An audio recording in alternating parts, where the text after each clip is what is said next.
Hello అందరికీ ఇది వచ్చేసి దివాళీ ముందు రోజు అనమాట. ప్రీ దివాళీ సెలబ్రేషన్స్ ఉంటాయి కదా స్కూల్లో. అలా మా బాబు స్కూల్లో సెలబ్రేట్ చేస్తూ ఉన్నారు. అందుకనేసి కుర్తా వేసి పంపిస్తూ ఉన్నా. కొంచెం ట్రెడిషనల్ వేర్లో రమ్మన్నారనమాట. మార్నింగ్ ఎంత నీట్గా రెడీ చేసి పంపిస్తానో ఈవినింగ్ వచ్చే లోపల అంత చెత్తగా అయిపోయి ఉంటాడనమాట మా వాడు. ఎన్ని మరకలు పూసేసి ఉంటాడో బట్టలకి. నేను డ్రెస్ మొత్తం వేసిన తర్వాత ఈ క్యాప్ మళ్ళీ తెచ్చుకున్నాడు అనమాట. బయట వాష్ చేసి పెట్టినా అనమాట. అక్కడ నుంచి తెచ్చుకున్నాడు, ఇది పెట్టుకొని పోతాననేసి. ఈ స్కూల్స్తో పెద్ద టాస్క్ అయిపోయింది అందరికీ, పేరెంట్స్కి. ఎందుకు అంటే ఒకరోజు వెజిటేబుల్స్ డే అంటారు, ఒకరోజు ఫ్రూట్ డే అంటారు, సెలబ్రేట్ చేస్తాం, ఆ కలర్లో రండి, ఈ కలర్లో రండి అని చెప్తారనమాట. ఈ పిల్లలకి ఏమిరా అంటే మనం ఎన్ని బట్టలు తెచ్చినా కూడా అవి ఆ రోజుకి మరుసటి రోజు ఒక 2-3 వాషెస్ అయిపోయిన వెంటనే ఇంకా పనికిరావన్నమాట స్కూల్కి అలా వేయడానికి. మా వాడైతే ఎంత చెత్త చేసి పెడతాడో. అందులో మాసిపోయిన బట్టల్ని అంత నీట్గా వాష్ చేయడం కూడా మన వాషింగ్ మిషన్కి తెలియదు అనమాట.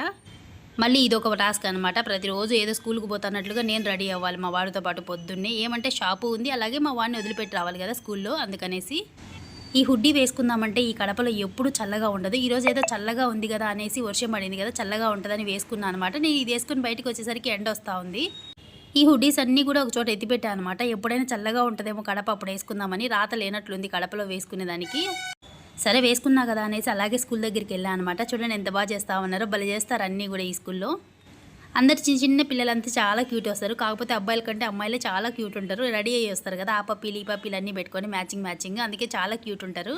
మా వాడు నన్ను చూస్తే చాలు ఏదో ఒక సంవత్సరం క్రితం నన్ను చూసినట్లుగా పరిగెత్తుకుంటూ వస్తాడు అనమాట.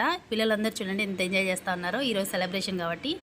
హలో అందరికీ ఇది వచ్చేసి దివాళీ ముందు రోజు అనమాట. ప్రీ దివాళీ సెలబ్రేషన్స్ ఉంటాయి కదా స్కూల్లో. అలా మా బాబు స్కూల్లో సెలబ్రేట్ చేస్తూ ఉన్నారు. అందుకనేసి కుర్తా వేసి పంపిస్తూ ఉన్నా. కొంచెం ట్రెడిషనల్ వేర్లో రమ్మన్నారనమాట.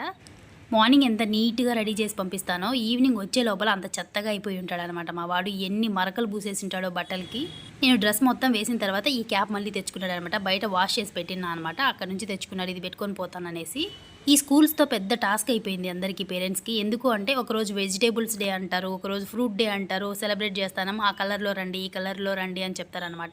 ఈ పిల్లలకి ఏమిరా అంటే మనం ఎన్ని బట్టలు తెచ్చినా కూడా అవి ఆ రోజుకి మరుసటి రోజు ఒక 2-3 వాషెస్ అయిపోయిన వెంటనే ఇంకా పనికిరావన్నమాట స్కూల్కి అలా వేయడానికి. మా వాడైతే ఎంత చెత్త చేసి పెడతాడో. అందులో మాసిపోయిన బట్టల్ని అంత నీట్గా వాష్ చేయడం కూడా మన వాషింగ్ మిషన్కి తెలియదు అనమాట. మళ్ళీ ఇదొక టాస్క్ అనమాట. ప్రతిరోజు ఏదో స్కూల్కి పోతున్నట్లుగా నేను రెడీ అవ్వాలి మా వాడితో పాటు పొద్దున్నే. ఏమంటే షాపు ఉంది, అలాగే మా వాడిని వదిలిపెట్టి రావాలి కదా స్కూల్లో. అందుకనేసి ఈ హుడ్డీ వేసుకుందామంటే ఈ కడపలో ఎప్పుడు చల్లగా ఉండదు. ఈరోజు ఏదో చల్లగా ఉంది కదా అనేసి, వర్షం పడింది కదా చల్లగా ఉంటుందని వేసుకున్నాను అనమాట. నేను ఇది వేసుకుని బయటకు వచ్చేసరికి ఎండ వస్తూ ఉంది. ఈ హుడ్డీస్ అన్నీ కూడా ఒక చోట ఎత్తిపెట్టాను అనమాట. ఎప్పుడైనా చల్లగా ఉంటుందేమో కడప, అప్పుడు వేసుకుందామని. రాత లేనట్లుంది కడపలో వేసుకునేదానికి. సరే వేసుకున్నా కదా అనేసి అలాగే స్కూల్ దగ్గరికి వెళ్ళాను అనమాట. చూడండి ఎంత బాగా చేస్తూ ఉన్నారో. భలే చేస్తారు అన్నీ కూడా ఈ స్కూల్లో. అందరు చిన్న చిన్న పిల్లలంతా చాలా క్యూట్ వస్తారు. కాకపోతే అబ్బాయిల కంటే అమ్మాయిలే చాలా